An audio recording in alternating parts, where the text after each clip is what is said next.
Hallelujah.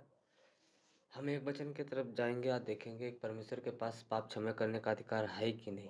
हम कुछ वचनों के साथ पढ़ेंगे और सुनेंगे। आइए आप सब लोग बाइबल में भी देखेंगे वो वचन कि पाप क्षमा करने का अधिकार है कि नहीं प्रभु यीशु मसीह के पास। आइए हम कुछ वचन पढ़ते हैं। जय मसीह दोस्तों, मेरा नाम हरमन है और आप देख रहे हैं मसीह स्टूडियो चैनल। यीशु ने उनका विश्वास देखकर उन लकवे के रोगी से कहा, हे पुत्र, तेरे पाप क्षमा हुए। तब कई शास्त्री जो वहां बैठे थे अपने मन में विचार करने लगे, यह मनुष्य क्यों ऐसा कहता है? या तो परमेश्वर की निंदा करता है। परमेश्वर को छोड़ और कौन पाप क्षमा कर सकता है?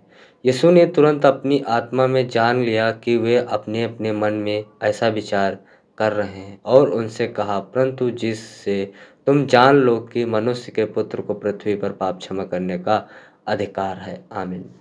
मरकुस 2 अध्याय 5 से लगाकर 10 तक हम ये वचन को देखेंगे। आइए। अतः सर्वशक्तिमान परमेश्वर के शरीर में आने का कारण स्वर्ग पापी यानी हम सब।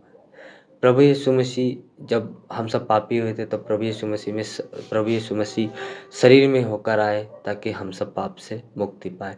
एक पापी के लिए पाप से मुक्त होने का एक ही रास्ता है कि वह पापों की क्षमा है। मतलब एक पापी के लिए पाप से मुक्त होने का एक ही रास्ता है, वह पापों की क्षमा।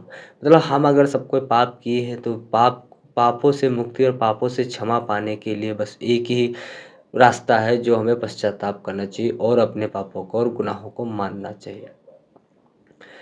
जो पापी हैं अपने धर्म यानी शक्ति से यह कभी हासिल नहीं कर सकते। सांसारिक सिद्धांत के माध्यम से भी हम इसे समझ सकते हैं। ये जो संसार के लोगों को सिद्धांत हो, जो संसार के लोगों के दृष्टांत होते हैं, जो अपनी अपनी भाषा में कहते हैं कि हम आइए हम इस तरह से उदाहरण दे के समझाते हैं। आइए देखते हैं वो लोग क्या कहते हैं।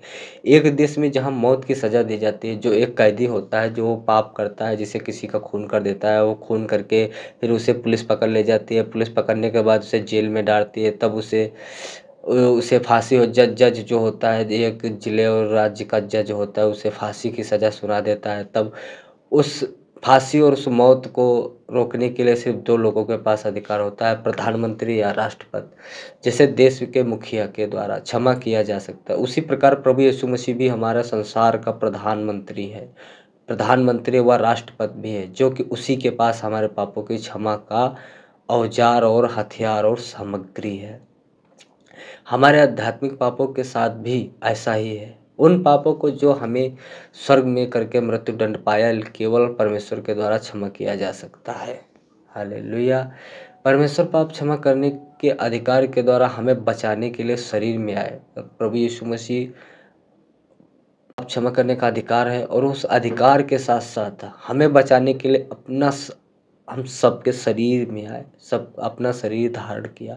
जैसे हम मांस और लहू के भागी हैं, परमेश्वर हमारे समान उसके सहभागी हो गए। पर हमारे दुखों को सह लिया और उन पापों का बोझ उठा लिया जो हमें उठाना चाहिए था। मतलब जो हमने पाप किया वो प्रभु यीशु मसीह ने अपने सिर पर बोझ ले लिया और कहा, धन्य है। यूहन्ना 10 अध्याय 10 पद,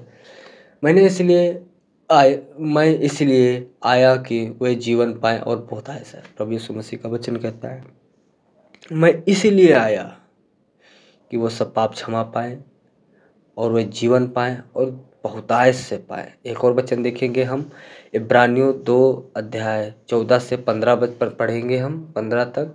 इसलिए जबकि लड़के मांस और लहू के भागी हों तो वह आप भी उनके समान उनका सहभागी हो गए, ताकि मृत्यु के द्वारा उसे जिसे मृत्यु पर शक्ति मिली थी अर्थात शैतान को निकम्मा कर दे, और जितने मृत्यु के भय के मारे जीवन भर दासत्व में फंसे थे उन्हें छुड़ा ले आए। आमीन।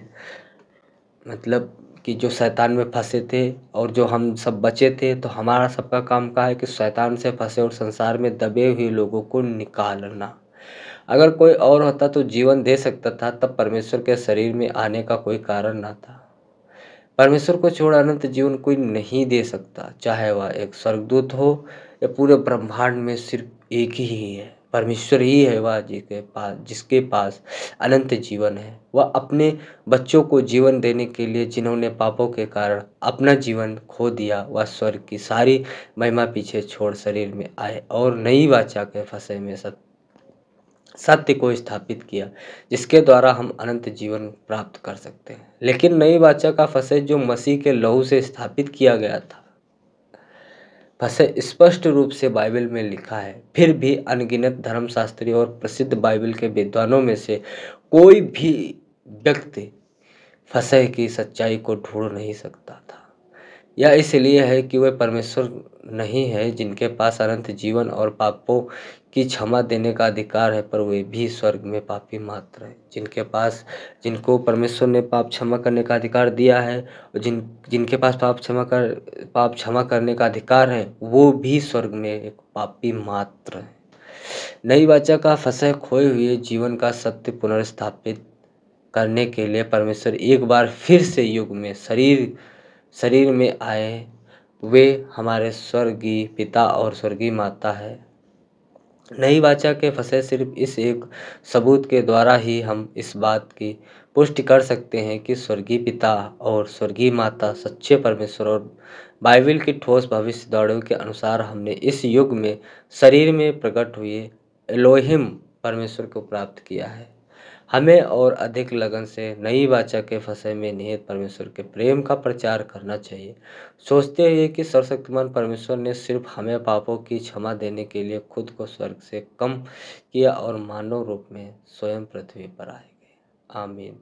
अब क्या क्या यहाँ पर वचन कहता है कि परमेश्वर प्रभु यीशु मसीह खुद मनुष्य के रूप में परमेश्वर आ गए, ताकि हम सब बचें और पापों से बचें और बहुत से अनंत जीवन बचा सके। आमीन। इस वचन को बहुत से बहुत ज़्यादा शेयर कीजिएगा और इस वचन को अपने मन में बिठा लीजिएगा कि हम परमेश्वर हम सबके पापों के लिए और परमेश्वर के पास पाप क्षमा करने का मुख्य रूप से अधिकार है। आमीन।